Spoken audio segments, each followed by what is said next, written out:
युद्ध में एक ऐसी जीत भी होती है जिसे हार से भी बदतर माना जाता है। अंग्रेजी में इसके लिए शब्द है Pyrrhic. History of new India में इतिहासकार स्टैनली वॉलपैट लिखते हैं, औरंगजेब ने दक्कन को जीतने के लिए 26 साल लगाए, लेकिन अंत में उन्हें पिरिक विक्ट्री नसीब हुई। 1682 में जब औरंगजेब दिल्ली से दक्कन की ओर आए तो उनके साथ पूरा कारवा आया। वॉलपैट के अनुसार ये एक चलती फिरती राजधानी थी। जहाँ औरंगजेब रुकने का फैसला करते वहाँ सिर्फ टेंट्स लगाने के लिए 10 मील जगह की जरूरत पड़ती थी। 250 बाजार, 50,000 ऊंट और 30,000 हाथी औरंगजेब के साथ चलते थे। शाहजहां जब बादशाह थे तब औरंगजेब को अपने पिता से हमेशा शिकायत रहती थी कि वो फिजूल खर्ची करते हैं। उनका मानना था कि ताजमहल बनवाने में जितना खर्च उनके पिता ने किया वो खजाना खाली होने की सबसे बड़ी वजह था। हालांकि स्टैनली वॉलपैट के अनुसार जितना पैसा औरंगजेब ने दक्कन में बहाया उसके सामने कोई भी खर्च छोटा था। यहाँ तक कि ताजमहल का खर्च भी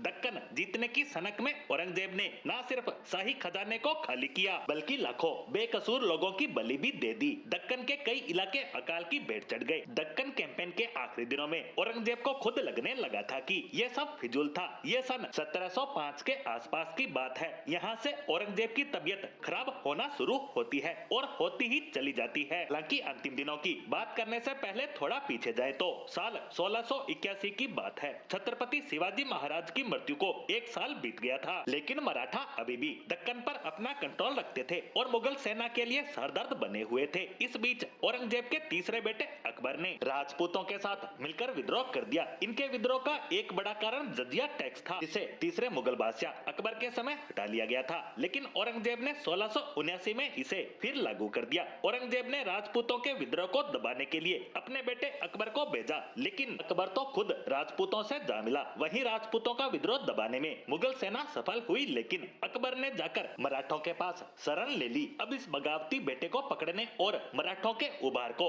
रोकने के लिए औरंगजेब ने तय किया कि वो दक्कन की ओर कूच करेगा। दक्कन में मराठाओं की कमान शिवाजी के बाद छत्रपति संभाजी महाराज के हाथ में आ गई। संभाजी ने अकबर को न सिर्फ आसरा दिया बल्कि एक खत भी लिखा जो अकबर की बहन के नाम था, लेकिन ये औरंगजेब के हाथ लग गया। इस खत में लिखा था, बादशाह को दिल्ली लौट जाना चाहिए। एक बार हम और हमारे पिताजी उनके कब्जे से छूटकर दिखा चुके हैं, लेकिन अगर वो यूं ही जिद पर अड़े रहे तो हमारे कब्जे से छूटकर दिल्ली नहीं जा पाएंगे। अगर उनकी यही इच्छा है तो उन्हें दक्कन में ही अपनी कब्र के लिए जगह ढूंढ लेनी चाहिए। इसके बाद भी अकबर को पकड़ने की काफी कोशिशें हुई तो संभाजी ने अकबर को पर्सिया भेज दिया, जहां से वे कभी लौटकर नहीं आए। कहते हैं निर्वासन के रहते अकबर रोज अपने पिता की मौत की दुआ करता था। जब ये बात औरंगजेब को पता चली तो उसने कहा, देखते हैं पहले कौन मरता है। अब पहले कौन मरा और औरंगजेब के अंत की पूरी कहानी की बात करेंगे हम इस पोस्ट के दूसरे पार्ट में।